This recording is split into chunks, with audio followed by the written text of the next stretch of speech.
Hello मेरे प्यारे बच्चों, क्या हाल चाल? बढ़िया सब। तो आज की ये वीडियो बहुत ही शानदार होने वाली है।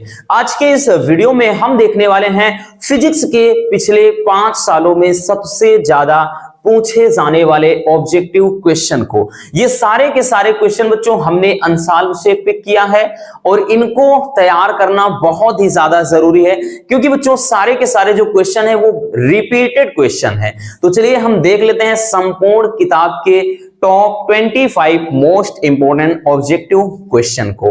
और आपको भी सारे क्वेश्चन को अपने से टिक करना है और लास्ट में कमेंट करिएगा कि आपके कितने क्वेश्चन सही हुए हैं। तो चलिए देखते हैं बच्चों। पहला क्वेश्चन है कि वैद्युत क्षेत्र की तीव्रता का मात्रक है। ये क्वेश्चन तो हालांकि आसान है। यहां पर बात आसान और टफ की नहीं है, यहां पर बात है कि कौन सा क्वेश्चन ज्यादा से ज्यादा पूछा गया है बच्चों। कुछ क्वेश्चन आपको आसान लगेंगे, कुछ थोड़ा डिफिकल्ट, लेकिन भाई वही चीज है ना कि आपके ज्यादा से ज्यादा पूछे जाने वाले क्वेश्चन है, इसलिए कठिन और आसान के बारे में बात हम नहीं करेंगे। ठीक, तो पहला क्वेश्चन है कि वैद्युत क्षेत्र की तीव्रता का मात्रक क्या है। ऑप्शन ए है न्यूटन प्रति मीटर, या फिर कूलाम प्रति न्यूटन, या फिर न्यूटन प्रति कूलाम, या फिर जूल प्रति न्यूटन। तो चलिए देखते हैं बच्चों, ध्यान समझना।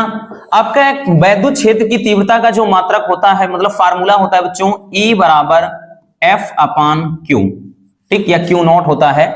ये फार्मूला आपका होता है। अगर इस फार्मूले की मदद से हम देखें बच्चों, तो भाई ये जो होता है, ध्यान समझना, F क्या है? बल। बल का मात्रक क्या होता है? न्यूटन। तो बल का मात्रक भाई न्यूटन हो जाता है, ठीक। और इसके बाद ये आवेश का मात्रक कूलाम हो जाता है, तो न्यूटन प्रति कूलाम, ठीक। न्यूटन प्रति कूलाम इसका विकल्प हो जाएगा। तो इस तरह से आपका जो विकल्प होगा न्यूटन प्रति कूलाम, बोले तो option C. Option C is the right answer. तो आपका ये विकल्प क्या हो जाएगा? सही हो जाएगा, ठीक है, न्यूटन प्रति कूलाम। बात समझ में आई? चलिए बच्चों, आप स्क्रीनशॉट भी करते चलिए अगर करना हो, ठीक। चलिए अब देखते हैं दूसरा क्वेश्चन बच्चों। दूसरा क्वेश्चन क्या कह रहा है, ध्यान से देखिएगा। दूसरा क्वेश्चन बोल रहा है, कह रहा है कि एक p वैद्युत द्विध्रुव आघूर्ण वाले द्विध्रुव को वैद्युत क्षेत्र E में अभिलंबवत रखा गया है, तो उस पर लगने वाला अधिकतम बल आघूर्ण क्या होगा। हमें पता है बच्चों कि एक समान वैद्युत क्षेत्र में रखे द्विध्रुव पर लगने वाला जो बल आघूर्ण होता है वो क्या होता है। तो उसके लिए जो फार्मूला है बच्चों, टाउ बराबर पीई साइन थीटा, टाउ बराबर पीई साइन थीटा, ये अपना फार्मूला होता है। अब यहां से बच्चों टाउ बराबर पीई साइन थीटा से कह रहा है कि भाई थीटा बराबर 90 डिग्री रखेंगे, क्योंकि ये बोल रहा है अभिलंबवत। तो अगर हम यहां से रख देंगे तो ऐसी सिचुएशन में जो बल आघूर्ण लगता है वो अधिकतम लग जाता है, तो यहां से हो जाएगा पीई, ठीक। और साइन भाई 90 डिग्री का वैल्यू कितना होता है? 1 होता है, तो केवल टाउ मैक्सिमम बराबर पीई हो जाएगा। तो आपके ऑप्शन है पीई शून्य या फिर पी, मतलब ये vector P cross vector E है और पी अपान ई। तो कौन सा ऑप्शन सही हो जाएगा बच्चों? Option number A. Option A is the correct answer, ठीक है। तो जो ऑप्शन ए हो जाएगा वो आपका करेक्ट आंसर हो जाएगा। बात समझ में आई? चलिए बच्चों अब देखते हैं नेक्स्ट क्वेश्चन को, स्क्रीनशॉट कर लीजिए। चलिए अब देखते हैं अगला क्वेश्चन हमारा क्या है। हमारा नेक्स्ट क्वेश्चन है बच्चों, कह रहा है कि दो बिंदु आवेशों के बीच F न्यूटन स्थिर वैद्युत बल कार्य करता है। यदि आवेशों को K परावैद्युतांक के माध्यम में रख दिया जाए तब यह बल कितना हो जाएगा। कोई दिक्कत ना बच्चों, बहुत ही सिंपल तरीके से लगाना। देखिए आपको दिक्कत नहीं होनी चाहिए, इस टाइप के क्वेश्चन आपके जरूर हर एक सेट में 1-2 आपके बहुविकल्पी प्रश्न तो ऐसे ही दिखेंगे, बट अपने को घबराना नहीं है बच्चों। जो कह रहा है वो करते हैं ना। कह रहा है कि दो बिंदु आवेशों के बीच F न्यूटन का बल लग रहा है। मान लेते हैं कि दो बिंदु आवेश क्या है भाई, एक Q1 है और एक Q2 है, और अपने को मालूम है बच्चों कि इनके बीच की जो दूरी होती है वो कितनी होती है, तो भाई वो होती है R। तो ऐसी सिचुएशन में जो अब बल लगता है वो हो जाता है F बराबर 1/4 pi epsilon not Q1 Q2 upon R square, ठीक। अकॉर्डिंग टू कूलाम्स लॉ, यानी कूलाम का नियम, यही तो कहता है ना। अब सवाल में ये बोल रहा है कि यदि कह रहा है कि यदि आवेशों को के परावैद्युतांक वाले माध्यम में रख दिया जाए तब बल क्या हो जाएगा। तब बल मान लेते हैं बच्चों कि हम बल मान लेते हैं कि अब F डैश बल हो जा रहा है और इसको के परावैद्युतांक के माध्यम में रख रहा है तो 4 पाई एप्सिलॉन नॉट इंटू के हो जाएगा और यहां से ये Q1 Q2 अपान R स्क्वायर ये चीज रहेगा।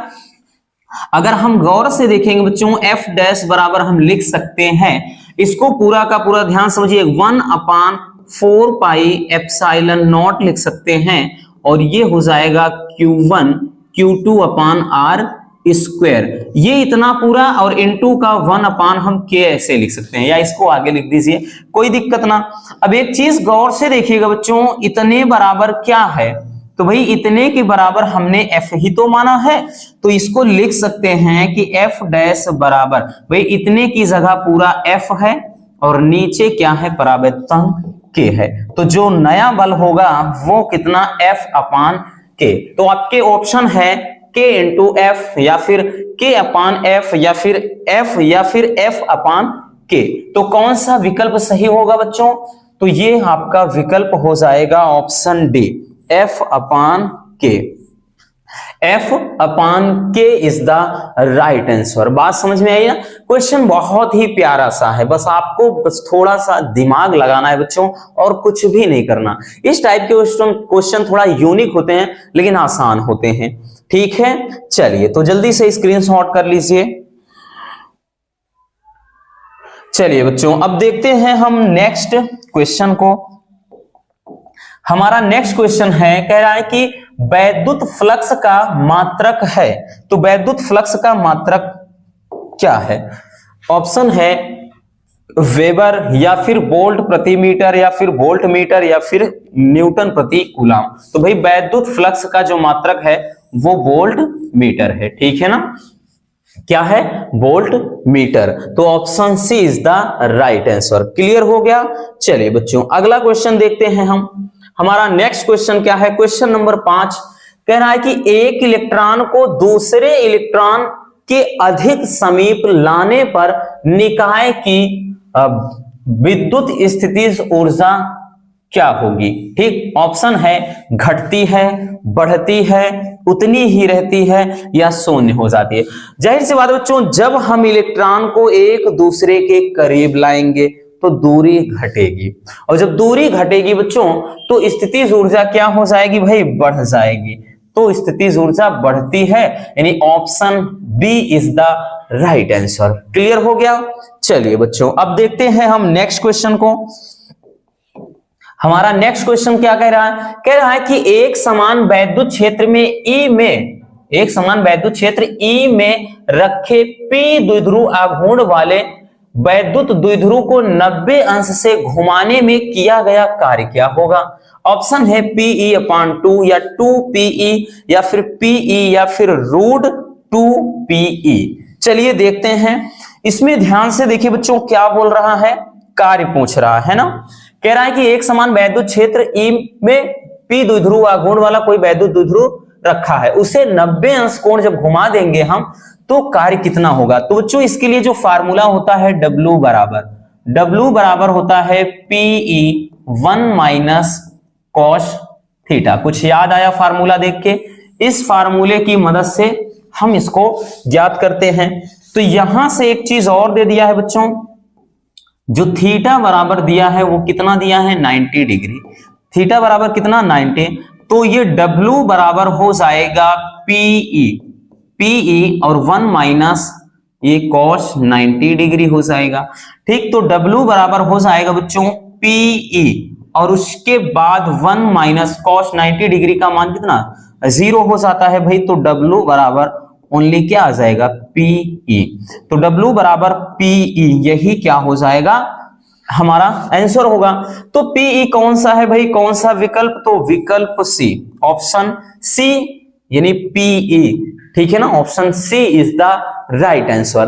तो इसका तीसरा विकल्प सही हो जाएगा। बहुत ही प्यारा सा क्वेश्चन ये भी है बच्चों, लेकिन इंपॉर्टेंट है, बस थोड़ा सा दिमाग लगाना है, चीजें क्लियर हो गई। ठीक, चलिए देखते हैं नेक्स्ट क्वेश्चन को।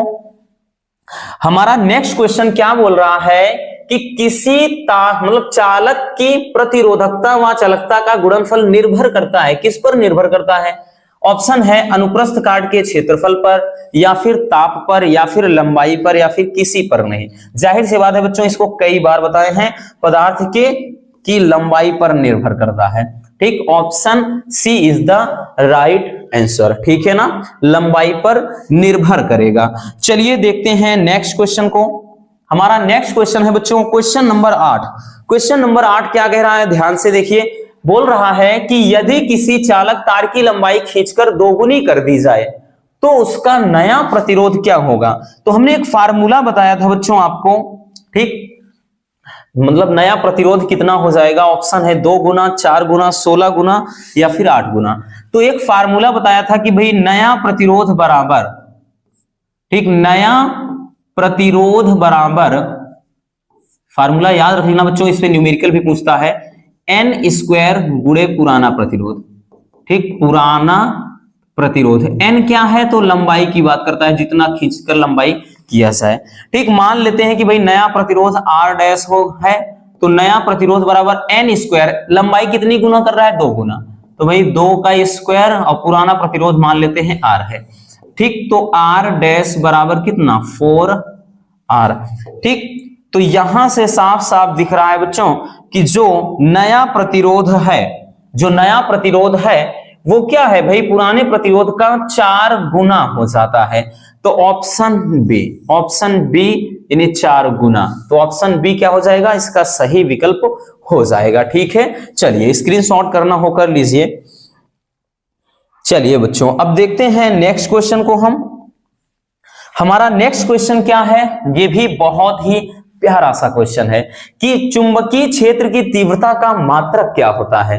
ठीक, ये भी बहुत ज्यादा पूछा जाता है बच्चों, इसमें बच्चे बहुत ज्यादा कंफ्यूज होते हैं। ठीक, बट डोंट वरी, एकदम क्लियर हो जाएगा आज। चुंबकीय क्षेत्र की तीव्रता का मात्रक है क्या? वेबर प्रति मीटर या वेबर प्रति मीटर स्क्वायर है, ये इधर लिख गया है, वेबर प्रति मीटर स्क्वायर है, या फिर वेबर मीटर। ठीक, तो इसका जो सही ऑप्शन हो जाएगा बच्चों, ठीक, ये हो जाएगा आपका ऑप्शन बी, यानी वेबर प्रति मीटर स्क्वायर। या फिर इसी का मात्रक, ध्यान से समझना बच्चों, इसी का एक मात्रक होता है, ठीक, टेस्ला, या फिर इसी का एक मात्रक होता है न्यूटन प्रति एम्पियर मीटर, न्यूटन प्रति एम्पियर मीटर। ठीक, न्यूटन प्रति एम्पियर मीटर, या इसी का मात्रक एक और होता है गॉस। तो याद रखना बच्चों, इनमें से कोई भी आए, सब इसी के मात्रक हैं, चुंबकीय क्षेत्र की तीव्रता के मात्रक। टेस्ला भी इसी का मात्रक है, न्यूटन प्रति एम्पियर मीटर भी इसी का मात्रक है, और गॉस भी इसी का मात्रक है, वेबर प्रति मीटर स्क्वायर, ये मीटर स्क्वायर लिखा है, समझ लेना इतना। ठीक, तो सबके इसके मात्रक हैं, चुंबकीय क्षेत्र की तीव्रता बोले तो बी के मात्रक हैं। ठीक, चलिए जल्दी से इसको भी अगर स्क्रीनशॉट करना है तो कर लीजिए। चलिए बच्चों अब देखते हैं हम नेक्स्ट क्वेश्चन को। हमारा नेक्स्ट क्वेश्चन है कि चुंबकीय क्षेत्र के समांतर V चाल से गतिशील Q आवेश पर चुंबकीय क्षेत्र B के कारण लगने वाले बल का मान होगा। क्या होगा? QVB या फिर QB/M या फिर M/QB या फिर 0। चलिए देखते हैं बच्चों। चलिए कह रहा है कि भाई V वेग से गतिशील है और Q आवेश है, चुंबकीय क्षेत्र भी है, तो ऐसी सिचुएशन में जो बल होता है F बराबर QVB। ठीक है, क्या होता है बच्चों? F बराबर QVB sine theta, QVB sine theta, ये फार्मूला होता है। बट एक चीज गौर से समझिएगा, ऐसे में तो भाई ऑप्शन आपको मिलेगा नहीं। थीटा बराबर क्या रखेंगे? 0 डिग्री, क्योंकि बोल रहा है बच्चों समांतर, समांतर के लिए यहां पर हम 0 डिग्री रख देंगे। ठीक है, तो ये चीज हो जाएगा F बराबर QVB साइन 0 डिग्री। अब साइन 0 अंश का मान कितना होता है? 0 होता है। ठीक है ना, तो हो जाएगा F बराबर पूरा का पूरा ये 0 हो जाएगा। ठीक भाई, क्योंकि साइन 0 का अंश का मान 0 हो जाएगा, पूरा 0 कर देगा। तो विकल्प कौन सा सही होगा भाई? 0 कहां ये है, ठीक, शून्य, यानी option D is the right answer. अभिलंबोत बोलता, अगर भाई यहाँ पे समांतर ना बोल के लंबोत बोलता अभिलंबोत, तो हम ये वाला ऑप्शन सही करते। ठीक है ना, इतना याद रखना बच्चों, ये बहुत ही जरूरी चीज है। ठीक, चलिए स्क्रीनशॉट करना हो कर लीजिए। चलिए अब चलते हैं नेक्स्ट क्वेश्चन की तरफ। हमारा नेक्स्ट क्वेश्चन है, कह रहा है कि एक वृत्तीय धारा लूप का चुंबकीय द्विध्रुव आघूर्ण m है। यदि धारा लूप की त्रिज्या आधी कर दी जाए तब चुंबकीय आघूर्ण क्या हो जाएगा? बहुत ही प्यारा सा क्वेश्चन बच्चों। जरूरी नहीं कि ये क्वेश्चन आपका बहुविकल्पी ही पूछे, इस टाइप के क्वेश्चन आपको मतलब 1 से 2 नंबर में भी पूछ सकता है। ठीक है ना, ये ज्यादातर 2 नंबर में अगर आएगा तो आएगा, नहीं तो अगर बहुविकल्पी में आया तो कोई बात ही नहीं, 1 ही नंबर मिलेगा। देखिए करेंगे क्या बच्चों, कह रहा है कि एक वृत्तीय धारा लूप का चुंबकीय द्विध्रुव आघूर्ण m है। बात सही है। यदि धारा लूप की त्रिज्या कितनी कर दें? आधी कर दें, तब चुंबकीय आघूर्ण। तो भाई चुंबकीय आघूर्ण सबसे पहले बच्चों फार्मूला होता है m बराबर I इंटू a, है ना, ये फार्मूला होता है अपना। ठीक, तो इस फार्मूले से बच्चों ध्यान से समझना, इसको हम ऐसे भी लिख सकते हैं m बराबर I इंटू a के स्थान पर हम पाई r स्क्वायर ऐसे भी लिख सकते हैं। ठीक, यानी ये पूरा m के ही बराबर है ना, m के ही बराबर है। अब सवाल में ये बोल रहा है बच्चों कि यदि हम त्रिज्या क्या कर दें, भाई हम आधी कर दें, r का मान r/2 रख दें। ठीक है, तो ऐसी सिचुएशन में m बराबर I, उसके बाद ये पाई रहेगा, r के स्थान पे हम r/2 है भाई इसका स्क्वायर कर देंगे, तो m बराबर क्या हो जाएगा? I into pi r square बटे नीचे कितना हो जाएगा? 4 हो जाएगा। अब भाई इसके स्थान पे, मतलब इसको मान लेते हैं m डैश, अब इसके स्थान पे जरा गौर से देखिएगा बच्चों, इसके बराबर m है ना, तो जो नया चुंबकीय आघूर्ण हो जाएगा वो m डैश बराबर, भाई इसके पूरे के स्थान पर हम क्या रखेंगे? तो ये चीज m है, तो भाई m हो जाएगा और अपान 4 हो जाएगा। ठीक है, तो जो चुंबकीय आघूर्ण हो जाएगा वो m/4, ठीक है, m/4 हो जाएगा। ऑप्शन m नहीं होगा, m/2 नहीं होगा, m/4, तो यही क्या हो जाएगा? Option C is the correct answer, m/4 हो जाएगा। क्लियर? चलिए तो जल्दी से इसको भी स्क्रीनशॉट कर लीजिए। चलिए बच्चों हो गया। अब हम आते हैं नेक्स्ट क्वेश्चन पर। हमारा नेक्स्ट क्वेश्चन क्या है? क्वेश्चन नंबर 12 देखते हैं। बोल रहा है कि चल कुंडली धारामापी की सुग्राहिता में वृद्धि की जा सकती है। कैसे करते हैं? 2023 में भी आया था ये। ठीक, कैसे करते हैं बच्चों? तो धारामापी की सुग्राहिता कैसे बढ़ाते हैं? कैसे बढ़ाते हैं? ऑप्शन ए है कुंडली का क्षेत्रफल घटाकर, कुंडली में फेरों की संख्या घटाकर, कुंडली का क्षेत्रफल बढ़ाकर, या चुंबकीय क्षेत्र का मान घटाकर। जाहिर सी बात है बच्चों, चल कुंडली धारामापी की अगर सुग्राहिता में वृद्धि करना है तो कुंडली का क्षेत्रफल बढ़ाना होगा। तो चुंबली मतलब ये कुंडली का जो क्षेत्रफल है इसमें वृद्धि करके हम क्या कर सकते हैं? धारामापी की सुग्राहिता को बढ़ा सकते हैं। ठीक, तो इसका option C is the right answer. ठीक है, चलिए अब चलते हैं नेक्स्ट क्वेश्चन की तरफ। अगला क्वेश्चन कह रहा है कि एक समान चुंबकीय क्षेत्र में किसी आवेशित कण के वृत्तीय पथ की त्रिज्या अनुक्रमानुपाती होती है कण के आवेश के, कण के संवेग के, चुंबकीय क्षेत्र की तीव्रता के, या फिर कण की ऊर्जा के। ये क्वेश्चन भी बच्चों 2023 में आया था।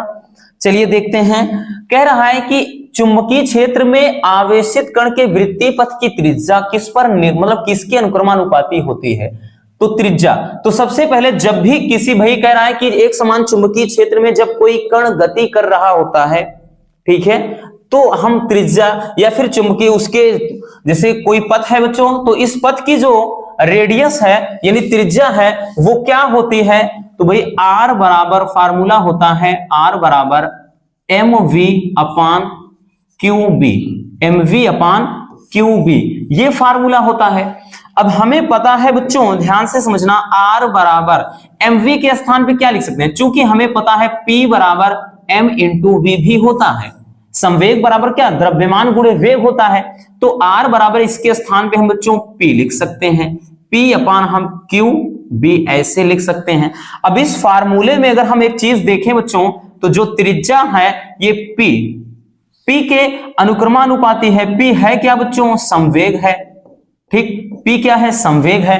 तो इस तरह से जो वृत्तीय पथ की जो त्रिज्या है किसके अनुक्रमानुपाती हो जाएगी, तो कण के संवेग के, यानी दूसरा विकल्प क्या हो जाएगा, सही हो जाएगा। अब तक आप देख रहे होंगे बच्चों जितने भी हम क्वेश्चन यहां पर आपको करवाए हैं ज्यादातर इसी टाइप के क्वेश्चन है, यानी जिनमें कुछ ना कुछ आपको थोड़ा अपना दिमाग लगाना है। तो इसलिए बच्चों हल्के में मत लीजिएगा फिजिक्स को। बार बार हम ये बोलते हैं बच्चों कि अगर आप बहुत हल्के में पड़े रहोगे कि एकदम हलवा आएगा तो इतना भी सरल देता नहीं है। हाँ, इतना भी है कि बच्चों बहुत ज्यादा कठिन भी नहीं होगा, पेपर ऐसा रहेगा कि आप इजीली उसको कर सकोगे। अगर बहुत अच्छी तैयारी है तो कुछ भी नहीं छूटेगा। बाकी अगर यूं समझिए कि बस ठीक ठाक है तो आप ठीक ठाक तरीके से पास हो जाओगे। टेंशन नहीं लेना है, क्योंकि टेंशन लेने से दिमाग खराब होगा और कुछ भी नहीं होगा। तो चलिए जल्दी से स्क्रीनशॉट करना हो अगर कर लीजिए, नहीं तो आगे चलते हैं, ठीक है। चलिए बच्चों अब देखते हैं हम नेक्स्ट क्वेश्चन को। हमारा नेक्स्ट क्वेश्चन बोल रहा है कि लेंज के वैद्युत चुंबकीय प्रेरण के नियम अनुसार इनमें से क्या सत्य है, ठीक है। यानी जो लेंज का नियम है वो, इसको ऐसे भी पूछ सकता है कि जो लेंज का नियम है किसके सिद्धांत पर आधारित है, ठीक है। ऑप्शन है आवेश के संरक्षण, दूसरा चुंबकीय फ्लक्स का संरक्षण, ऊर्जा का संरक्षण या फिर संवेग का संरक्षण। तो भाई जो लेंज का नियम होता है, एक मिनट, जो लेंज का नियम होता है बच्चों, लेंज का नियम जो होता है वो ऊर्जा संरक्षण के सिद्धांत पर आधारित है, यानी option C is the right answer. बात समझ में आई। चलिए अब देखते हैं नेक्स्ट क्वेश्चन को बच्चों। हमारा नेक्स्ट क्वेश्चन क्या है, क्वेश्चन नंबर 15। क्वेश्चन नंबर 15 ये भी बहुत ही प्यारा सा क्वेश्चन है और ये भी बच्चों लगातार पूछा गया है। कह रहा है कि किसी एलसीआर सर्किट, कोई एलसीआर परिपथ है, तो किसी एलसीआर परिपथ के लिए अनुनाद की स्थिति में धारा तथा लगाई गई वोल्टता के बीच कलांतर क्या होता है। अनुनाद की स्थिति में भाई होता क्या है, अनुनाद की स्थिति में हमने बताया था कि जब भी कलांतर कितना हो जाता है, तो शून्य होता है, ठीक है। जो एक्सएल माइनस एक्ससी होता है, ठीक, एक्सएल माइनस एक्ससी इसका मान ही क्या होता है, 0 होता है।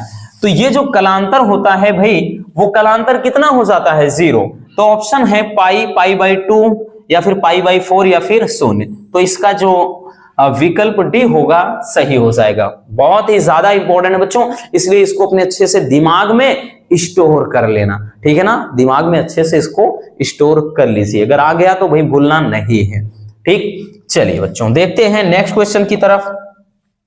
हमारा नेक्स्ट क्वेश्चन क्या बोल रहा है कि वैद्युत चुंबकीय तरंगों की प्रकृति कैसी होती है।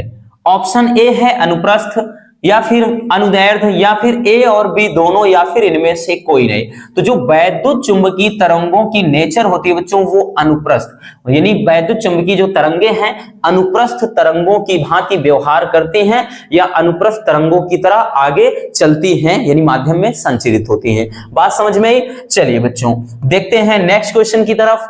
हमारा नेक्स्ट क्वेश्चन है कि निम्नलिखित में से कौन सी वैद्युत चुंबकीय तरंग नहीं है, ठीक है, ध्यान से समझना। कह रहा है कि निम्नलिखित में से कौन सी वैद्युत चुंबकीय तरंग नहीं है। ये क्वेश्चन भी आपका बेहद इंपॉर्टेंट है, ठीक, और ये भी लगातार पूछा गया है। हालांकि प्रीवियस ईयर में ये पिछले साल नहीं आया था, इसलिए संभावना है की बार।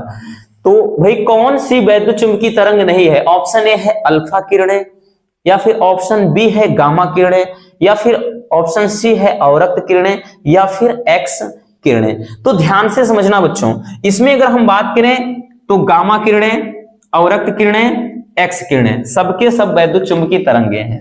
तो अल्फा किरणें क्या है, वैद्युत चुंबकीय तरंग नहीं है। अब अल्फा किरण है क्या भी, बात ये होता है। तो अल्फा किरण जो होता है मतलब हीलियम नाभिक का एक कण होता है, ठीक है। यानी ये क्या है, तो ये बच्चों एक हीलियम नाभिक का एक आवेशित कण है, ठीक है। याद रखना बच्चों, ये हीलियम नाभिक का एक आवेशित कण है। ठीक, एक आवेशित कण है। बात समझ में आई? चलिए बच्चों जल्दी से इसको भी स्क्रीनशॉट कर लो। चलिए अब चलते हैं नेक्स्ट क्वेश्चन की तरफ। हमारा नेक्स्ट क्वेश्चन है क्वेश्चन नंबर 18 कि किसी दर्पण की जो फोकस दूरी f तथा वक्रता त्रिज्या r में क्या संबंध होता है। ऑप्शन है f बराबर r, या फिर f बराबर 2r, ठीक है, या फिर r बराबर 1/f, या फिर f बराबर r/2। तो भाई बताने की जरूरत है नहीं, क्वेश्चन बहुत ही सिंपल है, f बराबर r/2, f बराबर r/2, क्योंकि किसी दर्पण की जो फोकस दूरी होती है वो वक्रता त्रिज्या की आधी होती है। ठीक है, इस लिहाज से जो ऑप्शन डी हो जाएगा हमारा सही उत्तर हो जाएगा। बात समझ में आई बच्चों? चलिए अगला क्वेश्चन देखते हैं।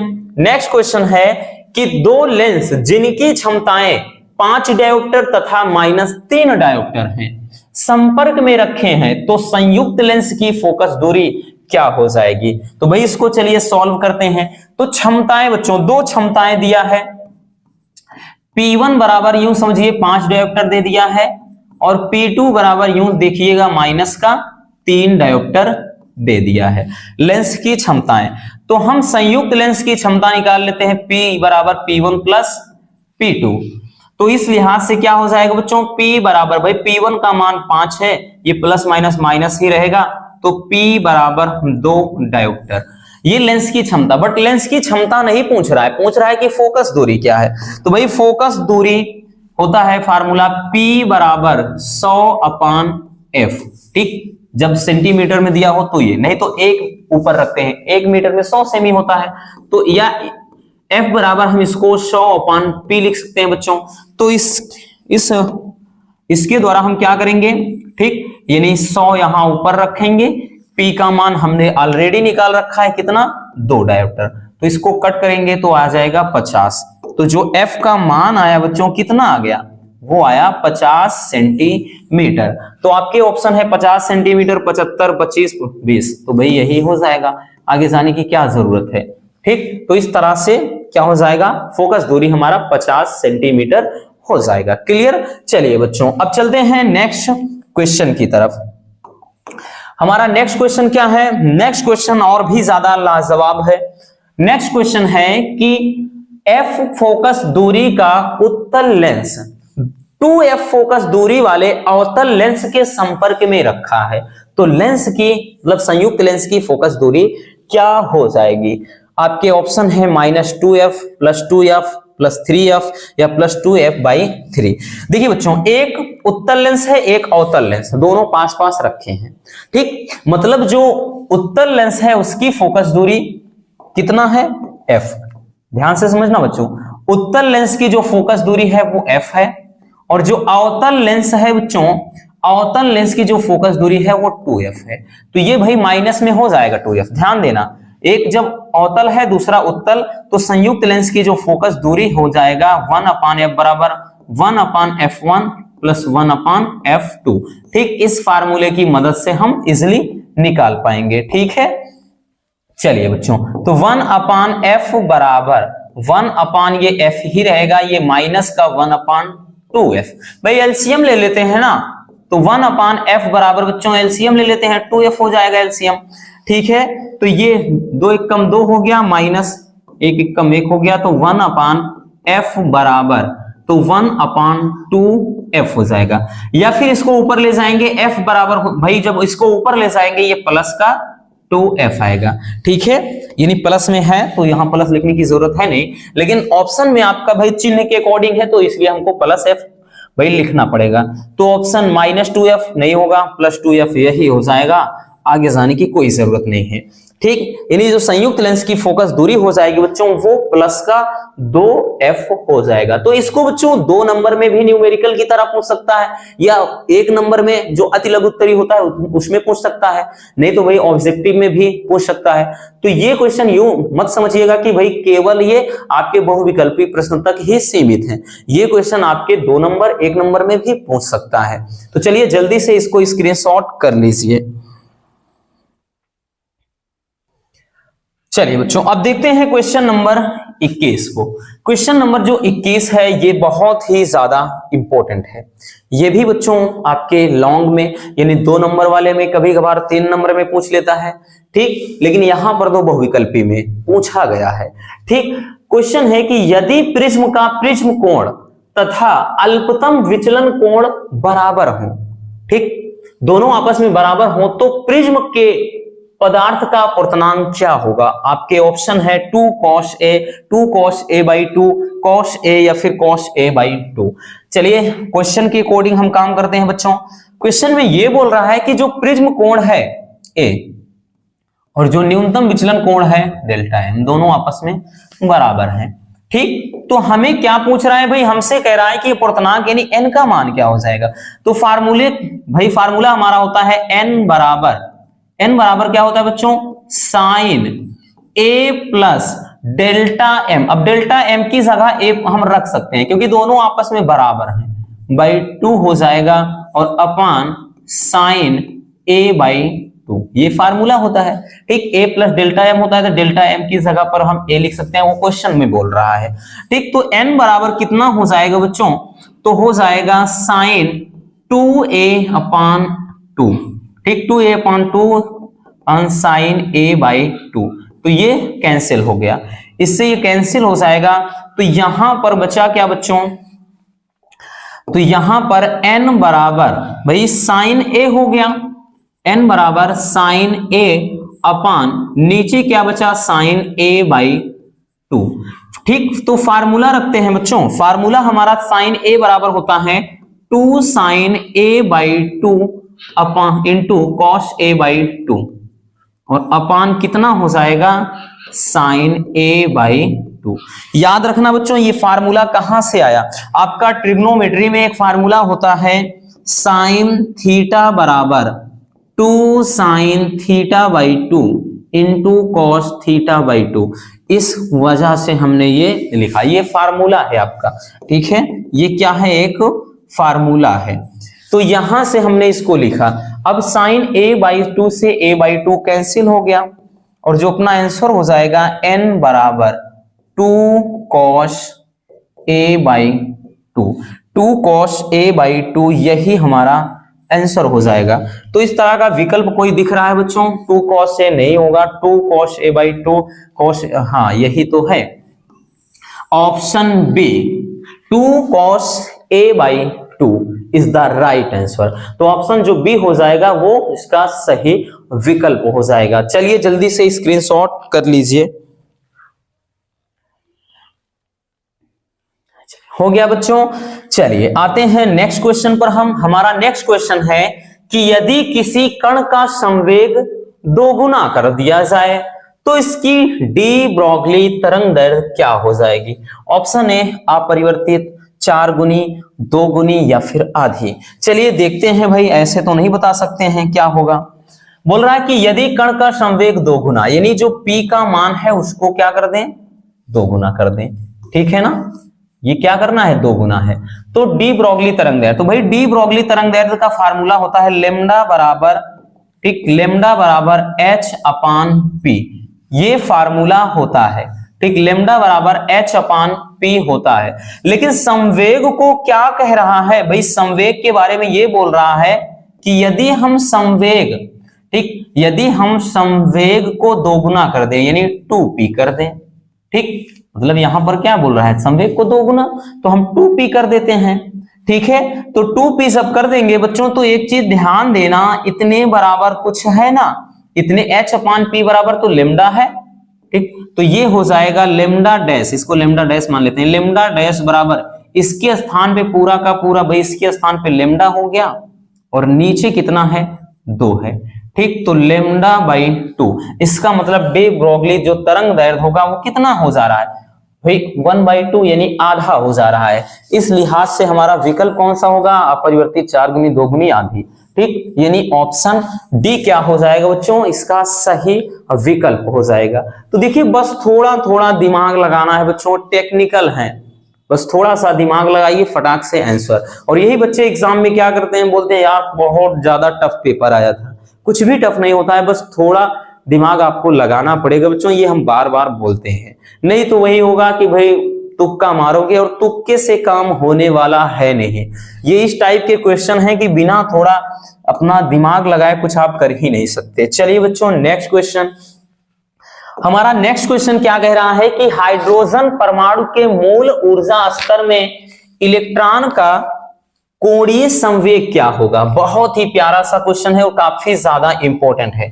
इसको 1 नंबर में भी पूछा जाता है बच्चों आपका, और साथ ही साथ आपके ऑब्जेक्टिव में भी पूछा जाता है। ठीक है, तो क्या हो जाएगा, ऑप्शन है h अपान पाई या h अपान 2 पाई या 2 पाई अपान h या फिर पाई अपान h। तो ध्यान देना जो कोणीय संवेग होता है, ठीक, जिसको कैपिटल J से लिखते हैं, J बराबर h अपान 2 पाई होता है। ठीक, यही भाई फार्मूला होता है। यह भी कोणीय संवेग के स्थान पे हम क्या रखते हैं, mvr बराबर h अपान 2 पाई ये होता है। तो भाई जाहिर सी बात है h अपान 2 पाई यही हो जाएगा। अगर यहां पर इलेक्ट्रॉन की संख्या सब दे देता है बच्चों, यही mvr बराबर यहां पर nh अपान 2 पाई, तब ये फार्मूला कुछ इस कदर से बन जाता है। तो हमें बहुत ज्यादा डीपली जाने की जरूरत है नहीं। कोणीय संवेग h अपान 2 पाई बोले तो option B is the right answer. तो ऑप्शन बी क्या हो जाएगा, h अपान 2 पाई सही उत्तर हो जाएगा। बात समझ में आई। चलिए बच्चों जल्दी से इसको स्क्रीनशॉट कर लीजिए अगर करना है। चलिए कर लिया, अब चलते हैं नेक्स्ट क्वेश्चन की तरफ। हमारा नेक्स्ट क्वेश्चन क्या कह रहा है कि सूर्य की विकिरण ऊर्जा का स्रोत है। तो भाई सूर्य की विकिरण ऊर्जा का स्रोत है नाभिकीय विखंडन, प्रकाश वैद्युत प्रभाव, साइक्लोट्रॉन या फिर नाभिकीय संलयन। तो भाई नाभिकीय संलयन क्या हो जाएगा इसका उत्तर। अगर इसी में हाइड्रोजन बम देता तब भी नाभिकीय संलयन हो जाता। अगर बच्चों परमाणु बम होता, ठीक, अगर परमाणु बम की बात करता तो भाई परमाणु बम में क्या होता है, तो इसमें होता है नाभिकीय विखंडन। क्या होता है बच्चों, नाभिकीय विखंडन। नाभिकीय विखंडन इतना याद रखना, इसमें नाभिकीय विखंडन। और उसके बाद हमने क्या बताया कि भाई जब सूर्य में है, ठीक, या फिर हाइड्रोजन बम में, हाइड्रोजन बम ये कई बार पूछा गया बच्चों। हाइड्रोजन बम में बात करें तब कौन सी क्रिया होती है, तब होता है नाभिकीय संलयन। नाभिकीय संलयन, संलयन का मतलब है जुड़ना, विखंडन का मतलब टूटना। ठीक है, समझ में आ गया। चलिए अब हम देखते हैं नेक्स्ट क्वेश्चन को।